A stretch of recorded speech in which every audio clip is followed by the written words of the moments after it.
అనుదినమ్మును కాఫీయే అసలు కిక్కు, కొద్దిగానైనా పడకున్న పెద్ద చిక్కు.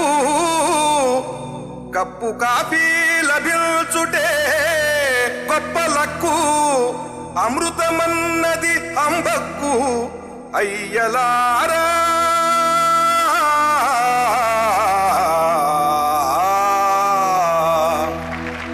జై కాఫీ.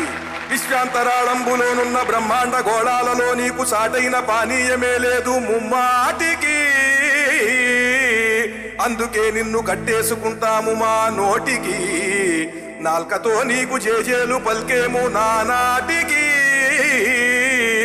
ఎర్లీ మార్నింగులో నిద్ర లేవంగానే పాచి పళ్ళైన యుంతోమకంత్రాగు బెడ్ కాఫీ కోసము పెండ్లాము పైరంకె లేయించకే బెస్ట్ టేస్టీశ్వరీ. ఫ్రెష్ కాఫీశ్వరీ నెస్సుకే